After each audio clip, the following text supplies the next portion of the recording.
Joo, terve kaikille vaan. Siellähän se kartta on koko komeudessaan. Eli mä lyhyesti kerron, että miten nyt sitten oli mahdollista saada tämmöinen aika laajahko kartta yhtäkkiä aikaiseksi semmoisesta asiasta, mitä niin kuin pimitettiin kautta, josta ei saanut puhua laisinkaan. Niin tämähän ensinnäkin syntyi sillä tavalla, lähti tämä kartan rakentamisekskursio käyntiin, että mun isä, joka oli karjalainen, niin halusi lähteä kaverinsa kanssa sitten siinä sodan viimeisinä päivinä katsomaan, että miten venäläiset pitää sieltä, neuvostoliittolaiset pitää kotitaloa pystyssä ja katsomaan vähän maisemia, kun he oli tottunut siellä luonnossa liikkumaan. Ja sitten ryhtyivät tämmöiseen sinänsä näin jälkikäteen ajateltuna täysin järjettömään keikkaan, eli lähtivät tosiaan rajan yli seikkailulle ja tietysti sotilaspartio siinä pienehkön vaeltamisen jälkeen heidät yhytti, koska raja kuhisi sotilaita siihen aikaan. Vielä enemmän kuin nyt. Ja sitten heitä kyyditettiin hyvin nopeasti sitten kuulusteluihin ja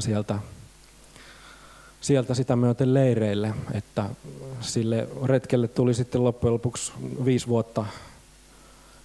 vuotta niin kuin mittaa ja se kulki niin kuin hyvin monien leirien ja kidutuskoppien, kaasukoppien sun muiden systeemien kautta niin kuin ympäri Venäjän ja sitten päätyen lopulta tuonne Kazakstaniin, Jambuliin, missä hän vietti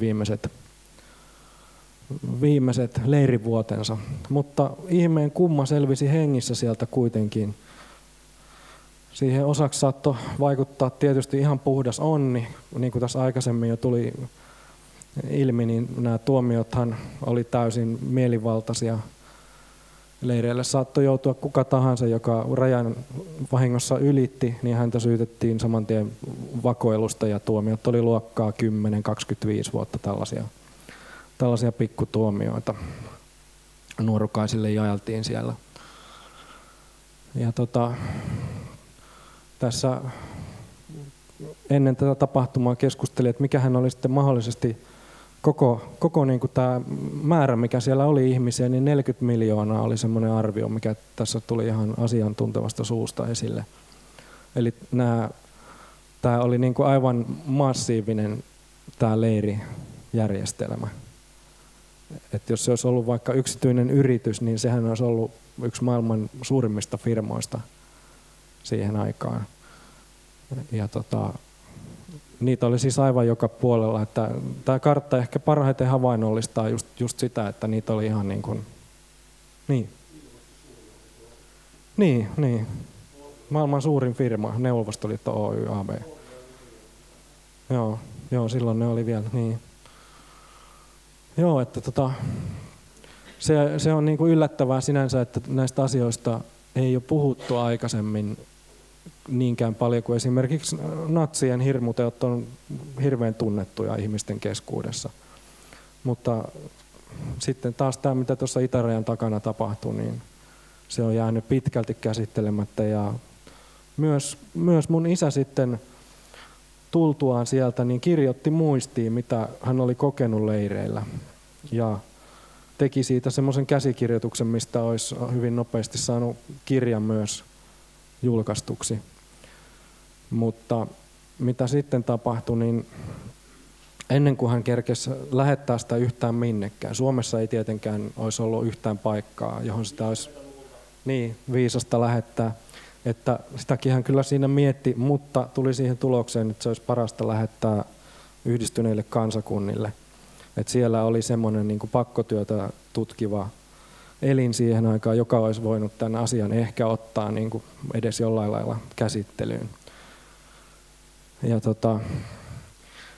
siinä vaiheessa sitten, kun tämmöinen huhu pääsi leviämään jotakin kautta, että hän tämmöistä työtä tekee ja oli suunnittelemassa sen jopa julkaisemista, niin saman tien sitten Suomen viranomaiset nappasivat hänet talteen kuulusteluihin siinä pitkäksi aikaa ja tietysti tämä käsikirjoitus takavarikoitiin, että eihän tällaisesta niin kuin leireistä voi missään nimessä julkisesti kertoa. ainakaan 50-luvulla, että nythän tämä on sitten viimein tämä kartta. Että mä en ole siis ensimmäistä kertaa tässä kertomasta tästä kartasta, vaan se on julkaistu jo viime vuonna tämmöisessä teoksessa kuin Suomalainen vankileiriraportti, jonka on Teos-kustantamo tuonut esille. Sitä ei ilmeisesti täältä nyt valitettavasti saa ostaa ainakaan huomenna, mutta kirjakaupoista saattaa löytyä.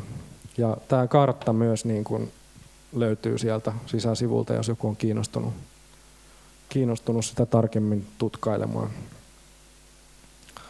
Ja ehkä tähän loppuun, en tiedä onko se kevennys vai vielä niin kuin raskaampaa kuultavaa, mutta voisin kertoa yhden esimerkin niin kuin vaikka tämmöisestä tuomiosta. Kun mun isä oli siellä leireillä, niin hän oppi venäjän kielen siis siellä ja keskusteli paljon myös niin kuin näiden venäläisten mielipidevankien kanssa, joita eri puolilta Neuvostoliittoa sinne leireille tuli ja heitä myös liikuteltiin paljon siellä leiriltä toiselle työprojektien perässä. Niin siellä tämmöinen suutarin tapaus oli mun mielestä niin kuin aika hauska, surkuhupaisa suorastaan, että niin kuin suutari oli työpisteessään ja sitten sinne tuli asiakas hänen liiketilansa ja suutari sitten keskeytti työn ja hänellä oli naskali kädessä. Hän iski sen naskalin niin kuin näin pöydälle ja siinä sattui olemaan Pravda, tietysti tämä Neuvostoliiton virallinen totuuslehti.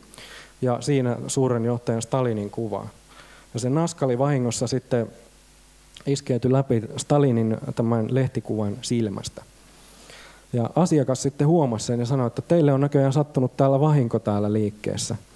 Ja suutari ei ollut huomannut sitä, mitä sille lehdelle tapahtui, että mikä vahinko siinä nyt muka tuli. Vähän silleen niin kuin puolivihaisesti tokasi siinä työn touhun ohessa. No sitten meni jonkun aikaa ja asiakas oli lähtenyt pois liikkeestä ja sitten tuli sinne partio ja pidätti suutarin ja suoraan leirille syyte terrorismin suunnittelusta.